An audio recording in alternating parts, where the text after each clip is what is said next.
पहला सवाल यहीं से कर लेते हैं फजील साहब की। ईरान की IRGC का दावा है कि साहब 500 मिसाइल उसने इजराइल पर लॉन्च कर दी और ये कहा कि दुनिया देख रही है कि हम बदला कैसे लेते हैं। तो क्या अब पूरी तरह से जंग का बिगुल बच चुका है? कल की रात इजराइल के लिए सबसे भयानक रात थी जी 400 हो या 450 हो या 350, पर इतना जरूर है कि रात बड़ी भयानक थी। और खुद नेतन्याहू और उनकी टीम ने ये बात को दुनिया के सामने ट्वीट करके बताया कि हम बेहद मुश्किल घड़ी में हैं। इसी से मालूम हो जाता है कि आज 4-5 साल के अंदर पहली बार नेतन्याहू या उनकी कंपनी के लोगों ने इस तरह की ट्वीट किए। और इसी बात को लेकर के ट्रंप बेहद खफा हो गए इजराइल से, यानी नेतन्याहू से। अब जो खबरें आ रही हैं कि नेतन्याहू से बात करते करते उन्होंने गाली गलौज तक पे उतर गए और यहाँ तक कह दिया कि तुमको हमने जेल से बचाया है, तुम मान नहीं रहे, तुम तुरंत बैरूत पे हमला बंद करो। जब वो बैरूत पे हमला करते हैं तो उसके एवज में ईरान उन पर हमला करता है या हिजबुल्लाह हमला करता है। तो ये तो पीस टॉक में बहुत बड़ी अड़ंगेबाजी हो जाती है। लोग तो यही कह रहे हैं ना कि भाई अमेरिका बात तो करता है लेकिन फिर इजराइल से हमला भी करवाता है। तो ठीक है, ईरान भी अमेरिका से बात करता है लेकिन जब इजराइल कुछ करता है तो हिजबुल्लाह से हमला करवा देता है। अब ये बात प्रेसिडेंट ट्रंप को समझ में आ गई है कि यदि हमने इजराइल को नहीं रोका तो ये बात कभी बनने वाली नहीं है और उन्हें दोबारा एक बड़ी जंग में जाना पड़ेगा। ऐसा अमेरिका और प्रेसिडेंट ट्रंप दोनों सोचते हैं इस बात को कि उनको अब एक बड़ी जंग लड़नी पड़ेगी और अगर जंग लड़े तो उनको पता है कि क्या अंजाम होगा। कभी कभी चींटी भी हाथी को मार देती। तो ये फैसला हुआ और आज बेहद खफा हुए, गाली गलौज तक हुआ और नेतन्याहू ने, इजराइल ने बैरूत पर हमला बंद कर दिया। आज सुबह से बंद है हमला, सीज फायर की बात हो रही है। ये बात तो तय है कि ईरान जो है वो कहीं ना कहीं प्लस भारी नजर आ रहा है। अमेरिका ने ये भी कह दिया कि भाई ठीक है, पीस डील से यूरेनियम इनरिच को निकाल दो, उस पर बात ही मत करो। समझ रहे आप? और ये भी कह दिया कि भाई ठीक है, स्ट्रेट ऑफ हॉर्मुज में कोई नाकेबंदी नहीं होगी, ईरान तय कर ले कि किस तरह से दुनिया में वो जहाज जाएगा। तो लगभग सारी बातें तो मान ही लिया ईरान की। यही तो इनरिच यूरेनियम पे ही तो बात आगे फंस जा रही थी ना। मैंने 4-5 दिन पहले आपको बताया था कि आज नहीं तो कल अमेरिका को यूरेनियम पे जिद छोड़नी पड़ेगी, क्योंकि उन्होंने ही 2019 में ओबामा के टाइम में ये मतलब उनसे एग्रीमेंट साइन हुआ था कि इनरिच यूरेनियम कर सकते हैं एक लिमिट तक। भाई वो लिमिट क्रॉस कहाँ हुई? आपने कहा कि 250 किलो कर सकते हैं, तो क्या पता है कि हो सकता है 150 किलो ही बनाया। ये तो बेवजह बात को अटकाने और भटकाने की बात है ना कि उन्होंने इतना बना लिया होता। आप देख रहे हैं बैठ के, जो ये नहीं पता लगा सकता है कि उनकी लेबोरेटरी कहाँ है, उल्टा सीधा बम मारते रहे। जिसको यही नहीं पता कि ईरान की लैब कहाँ है, कहाँ वो यूरेनियम इनरिच कहाँ कर रहा है, उसको ये कैसे मालूम हो जाता है कि हम इतना इनरिच यूरेनियम बना लिए। सब अंदाजा लगा करके डराने और धमकाने की जो कोशिश है अमेरिका की, वो बिल्कुल फेल नजर आती है। और अब ये भी कह दिया प्रेसिडेंट ट्रंप ने कि तुम्हारी वजह से पूरी दुनिया तुमसे खिलाफ है और इजराइल से खिलाफ हो गई। तुम्हारा जो बहुत कुछ कहा, अब फोन पर क्या क्या बातें हुई, और प्रेसिडेंट ट्रंप को तो आप दुनिया जानती है, हम लोग तो खैर जानते ही, तो कि जब वो बोलने पे आते हैं तो क्या क्या बोल देते हैं। समझ रहे आप? जैसे थाने का दरोगा होता है ना, दरोगा से लोग डरते हैं, एसपी से नहीं डरते हैं, क्योंकि एसपी को पता है कि भाई कहाँ कितना बोलना है। दरोगा को नहीं पता है तो एक सांस में कितना गाली देगा इसका अंदाजा नहीं है। तो प्रेसिडेंट ट्रंप भी वो दरोगा जैसे हो गए।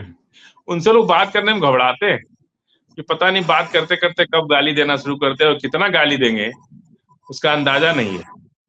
तो इसीलिए अब नेतन्याहू ठंडे हो गए हैं। अब नेतन्याहू है या उनकी कोई टीम है, बहरहाल बैरूत पर हमला बंद हो गया है और अब शांति की तरफ बातें बढ़ रही हैं। जी, सब कुछ उल्टा के होश में आए तो क्या किया?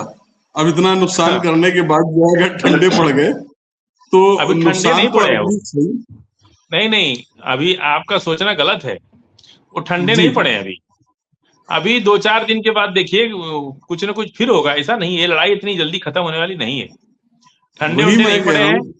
वो तेल देखो तेल की धार देखो, कहावत है ना कि तेल अच्छा। देखो तेल की धार देखो।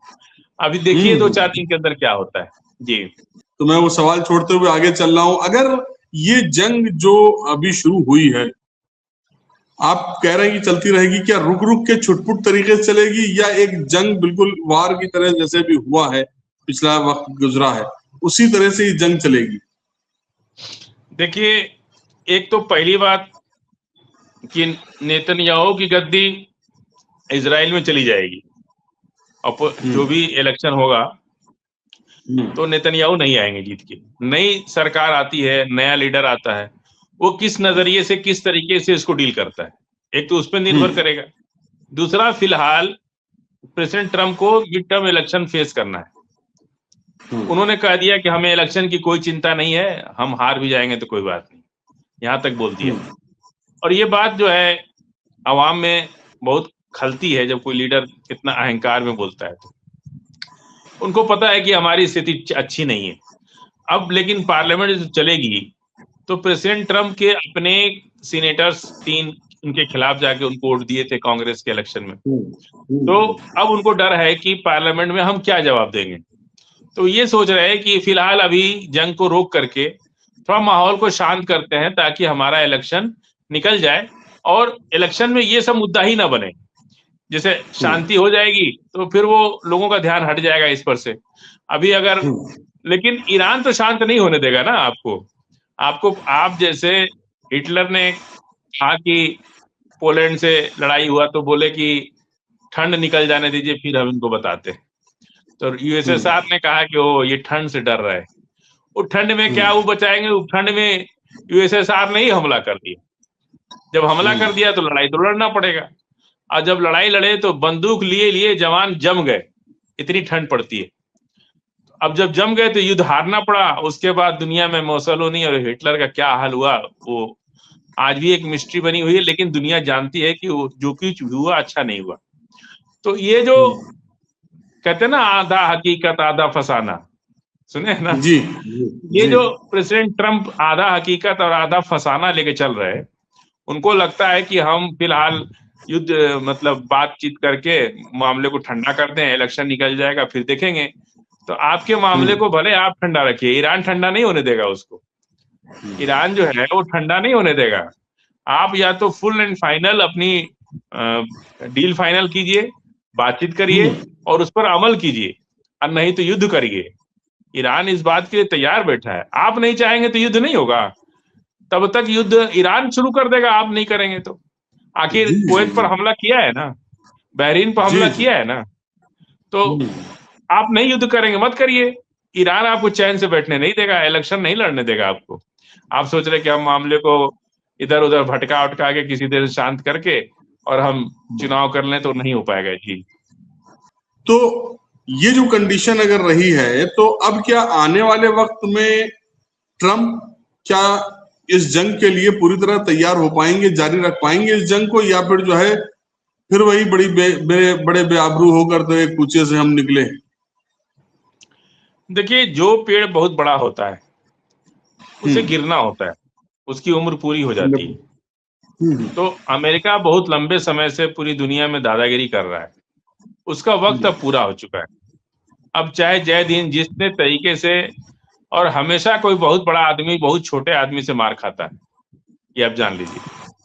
तो हमको लग रहा है कि अगर इनकी अना और इस तरह की बातें जो आपने कहा था ना कि अना वाली बात, अगर अना पे चले और वो इस जंग को बार बार, जैसे फोड़े को बार बार अगर आप मतलब उसमें छेड़ते हैं तो वो खून खून निकलता रहता है और फोड़ा कभी ठीक नहीं होता है, उसको थोड़ा छोड़ना पड़ता है। तो अगर उस लेवल पे ये काम नहीं करेंगे कि ईरान के साथ मैत्रीपूर्ण, सचमुच अगर आप चीजों को ठीक करना चाहते हैं तो अपना तौर तरीका बदलना होगा, नजरिया बदलना होगा और धोखा नहीं देना होगा, झूठ नहीं बोलना होगा। ये नहीं कि आप यहाँ से बात करके पाकिस्तान से गए और अमेरिका में जाके कह रहे कि मारो अभी ईरान पर हमला। इस तरह की जब राजनीति आप करेंगे तो आपके साथ भी होगा और ईरान तो कह रहा है कि हमारे आयतुल्लाह अली खामनेई साहब जो सुप्रीम लीडर थे उनको आपने शहीद कर दिया, उसके बाद बचता क्या? अब तो हर ईरानी शहीद होने के लिए तैयार है। हम जी कहाँ जी। रोके हैं? ईरान तो शहीद होने के लिए बच्चा बच्चा सर पे कफन बांध लिया है। जब अमेरिका ने कहा कि हम पावर प्लांट उड़ा देंगे, लाखों बच्चे औरतें जाकर के पावर प्लांट के सामने खड़ी हो गई कि हमको भी मारो। ये जज्बा तो किसी अमेरिकी में नहीं दिखाई दिया, ये तो ईरान के अंदर दिखाई दे रहा। जब जिसका सुप्रीम लीडर शहीद हो गया, अब बाकी अवाम को शहीद होने में क्या दिक्कत है? तो जो मरना चाहता है ना, उसको कोई मार नहीं पाता है। जी बिल्कुल आप सही कह रहे हैं कि मौत से कितनी सबसे खतरनाक इंसान वो है जिसको मौत का खौफ नहीं होता। तो आज वही हालात बनते हुए नजर आ रहे हैं। अच्छा, रूस ने भी जो है कई मिसाइलों और तकरीबन बताया जा रहा है 650 ड्रोन्स के जरिए से यूक्रेन में तबाही मचा दी है। क्या ये सिलसिला डोनाल्ड ट्रंप को झटका देने के लिए है या फिर कुछ और है पीछे से वजह? नहीं, उसमें देखिए जैसे यूरोपियन कंट्रीज ने अपने अपने लोगों को यूक्रेन से निकाल लिया है पूरी तरह से। सारे जी। जितने भी हाई कमीशन थे, जितने भी एम्प्लॉय और जितने भी उनके नागरिक थे, सबको यूक्रेन से बुला लिया वापस। यूरोपियन कंट्रीज का और अमेरिका का तो खैर है ही है जो है। जी। तो इसलिए जो है हमला, ये लोग भी चाहते हैं कि जबरदस्त हमला हो, और रूस तो तैयार बैठा ही है। रूस का एक ही इलाज है कि या तो यूक्रेन पीछे हट जाए या रूस पीछे हट जाए, हटने को दोनों तैयार नहीं है। तो रूस ये चाहता है कि जितना हमने जीता है उतना यूक्रेन तो कम से कम हमको चाहिए ही चाहिए। और यूक्रेन कहता है कि युद्ध से पहले यूक्रेन जितना था हमको उतना चाहिए। हम दोनों के बीच में तालमेल बैठ ही नहीं पा रहा है। प्रेसिडेंट ट्रम्प ने एक बहुत बड़ी गलती की कि जेलेंस्की को ना ले जाके खुद अकेले चले गए रूस से बात करने। इसको जी। लेकर के यूरोपियन यूनियन और नेटो कंट्री सब लोग नाराज हुए प्रेसिडेंट ट्रम्प से कि भाई जब हम सब लोग मिल के लड़ रहे हैं तो आप अकेले समझौता क्यों करेंगे जाकर के। सही इन बात। सब चीजों को लेकर के बात बिगड़ी है और रूस में जबरदस्त लड़ाई होने वाली है। उधर रूस भी पूरी तैयारी के साथ बैठा है और इधर से भी हमला होने का, क्योंकि अगर ऐसा नहीं होता तो वो अपने लोगों को बुलाते नहीं वापस। पूरे यूरोपियन कंट्री जितनी भी हैं उन्होंने सब लोगों ने अपने आदमियों को, अपने नागरिकों को और अपने ऑफिसर्स को वापस बुला लिया है, यूक्रेन खाली कर दिया बिल्कुल। इससे ये उम्मीद लगाई जा रही है कि दोनों तरफ जो है मतलब तलवारें खिंच चुकी हैं, अब जंग का मैदान तैयार है। जी। ईरान वार न्यूज के मुताबिक एक वीडियो सामने आया है। ईरान की तेल फैसिलिटी पर मिसाइल अटैक किया गया है जिसमें कई वर्कर्स और फैमिलीज अफेक्टेड हुए। तो क्या ईरान अब पूरी जंग खत्म करके ही मानेगा? इसका रद्द-ए-अमल क्या रहेगा? देखिए, ईरान तो 40 साल से तैयारी कर रहा है। अब ये डिपेंड करता है कि अमेरिका की शातिराना जो चाल है वो चलेंगे या नॉर्मल रहेंगे। उसी पे युद्ध का फैसला तभी हो सकता है जब अमेरिका जिस तरह का दिखा रहा है दोहरापन कि अभी हमला कर देगा, अभी बात कर लेगा, अभी हमला कर देगा, अभी बात कर लेगा। तो हमको नहीं लग रहा है कि अभी फिलहाल कुछ दिनों तक और मतलब साल 2 साल भी कह सकते हैं ये लड़ाई ऐसे ही चलेगी और इसके बाद लास्ट में एक भयंकर जंग होगी, उसके बाद ही कोई फैसला होगा। जी। हाँ, क्योंकि हालात जो है वो दिन ब दिन खराब होते नजर आ रहे हैं। जैसे कि भी आपने बताया ना कि ट्रंप ने स्पेशली नेतन्याहू को बात करी तो ईरान की धमकी के बाद बैकफुट पे दोनों आते हुए नजर आए और पोस्टपोन कर दिया इरादा। वो जो बेरूत पे हमला कर रहे थे, रात में जाने का इरादा था, खत्म हुआ। सवाल ये उठता क्या ईरान की वजह से ईरान मतलब इजराइल और हिजबुल्लाह के बीच जो जंग हो रही है वो रुकवा सकता है ईरान? नहीं, बिल्कुल रुकवा देगा। अगर अमेरिका में और इजराइल पीस टॉक में सहयोग करते हैं, ये लोग कोई हमला नहीं करते, किसी तरह की कोई चाल फितरत नहीं करते, तो बिल्कुल ईरान तो रुक जाएगा। आखिर हुती को ईरान ही तो रोक रखा है। हुतीस ने तो और हमास ने तो कोई हमला नहीं किया। उसके बावजूद भी 4-5 दिन पहले उन्होंने इजराइल ने कहा कि हमने हमास के लीडर को मार डाला, इस तरह की खबरें आई थी। तो हुतीज और हमास तो रुके हैं ना, तो वो तो ईरान की वजह से ही रुके हैं। हुतीज, हमास और हिजबुल्लाह जो भी ईरान कहेगा वही वो लोग करेंगे, उनके पूरा इशारा उनका होता है। जी। तो हूती ने तो अपना चेतावनी दे दी है कल कि अभी हम जल्दी ही लेबनान के साथ अटैच हो जाएंगे, लेकिन अभी हमास की तरफ से कोई ऐसी रिपोर्ट नहीं आ रही है। क्या लगता है आपको कि आने वाले वक्त में हमास भी लेबनान के साथ खड़ा हो जाएगा या फिर इंडिविजुअल हमला करेगा? देखिए, लड़ाई जो है ना, आप इसको अलग करके मत देखिए, सब एक दूसरे के साथ मिल के लड़ रहे हैं। हिजबुल्लाह तक, लेबनान तक जाने में इन लोग को कोई टाइम थोड़े लगता है जी। इनके जो हमास घर में थोड़े बैठा है, वो एक ही लोग हैं, कभी हूती की तरफ से, कभी हमास की तरफ से, कभी हिजबुल्लाह की तरफ से, सारे बंदे एक ही हैं, बस जगह जगह का फर्क होता है। इजराइल समझ रहा है इस बात को, अमेरिका भी समझ रहा है। अभी हमला हिजबुल्लाह की तरफ से करना जरूरी है क्योंकि वहां ग्राउंड बैटल चल रही है, अभी इधर की जरूरत नहीं है। ईरान अमेरिका में उलझा हुआ है, तो फिलहाल इजराइल को जो है, क्योंकि अमेरिका को एक ही देश है जो जगह देता है, वो है इजराइल, अपने एयरक्राफ्ट देता है, सब कुछ देता है। तो सबसे ज्यादा अगर किसी से खतरा है अमेरिका मतलब ईरान को, तो इजराइल से है।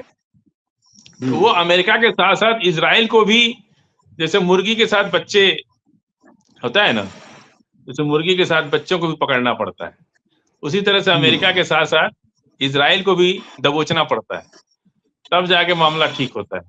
नहीं तो इधर अमेरिका बात करता है, उधर इजराइल हमला करता है। तो जब इजराइल हमला करता है तो ईरान भी हिजबुल्लाह को कह देता है कि भाई तुम भी लग जाओ काम पे अपने, वो लोग लग जाते हैं। यानी कि लोग जो है वो एक ही हैं। जिस तरह से ट्रंप ने जो है हर जहाज के ऊपर नाम लिख दिया था, उसी इब्राहिम लिंकन इब्राहिम लिंकन, इसी तरह से ये मान लीजिए कि हूती, हमास और हिजबुल्लाह भले ही तीन अलग अलग नाम है, पर लोग सब एक हैं। जिसको जहां जरूरत होती है वो वहां पहुंच जाता है, पहुंच के अपनी कमान संभाल लेता है। सही, ये मेरे समझ में आया इस तरह से, और लोगों को भी, मेरे नाज़रीन को भी समझ में आ रहा होगा कि जिस तरह से जो है जहाज पे नाम बदल दिया जाता है, ऐसे ही जो है यहाँ पे सैनिक बदल जाते हैं। एक खबर के मुताबिक ये पता चला है कि इजराइल में बड़ा मामला बगावत पे उतारू हो चुका है। अल्ट्रा ऑर्थोडॉक्स यहूदी आईडीएफ में भर्ती के खिलाफ बगावत कर रहे हैं, एहतजाज कर रहे हैं यरूशलेम की जो है सड़कों पर। ये बगावत इजराइल को कहाँ ले जाएगी? उतने ही नहीं, बहुत लोग बगावत कर रहे हैं वहां पे, जो सोल्जर्स के परिवार के लोग जिनको कुछ पता नहीं है, सॉरी, बहुत से सैनिक गायब हैं, उनका कुछ अता पता नहीं है। उनके परिवार के लोग भी हैं, अपोजिशन के लोग भी हैं। ये जो मीडिया का खेल चल रहा है ना दुनिया के अंदर, पॉकेट मीडिया हो गई ना आजकल, अपने पॉकेट की मीडिया, इसकी वजह से बातें बाहर नहीं आ पाती है। तो बहुत शुक्रिया है सोशल मीडिया का, जिससे बातें, कुछ खबर बाहर आ जाती है। नहीं तो जो जीत रहा है ना 10-15 साल 20 साल, वो रह ही जा रहा है, क्योंकि वो पूरी पॉकेट मीडिया के हिसाब से अपना मैनिपुलेशन कर रहा है। तो पॉकेट मीडिया है इजराइल के अंदर, उस पॉकेट मीडिया से खबरें बाहर नहीं आती हैं। सोशल मीडिया से जब मालूम होता है तो इजराइल के लोग, तो चूंकि विपक्ष इतना कमजोर हो चुका है कि वो कुछ बोल नहीं पाता है। अब धीरे धीरे खुद ही पेड़ गिर जाएगा, तभी उसका इंतजार कुछ हो सकता है।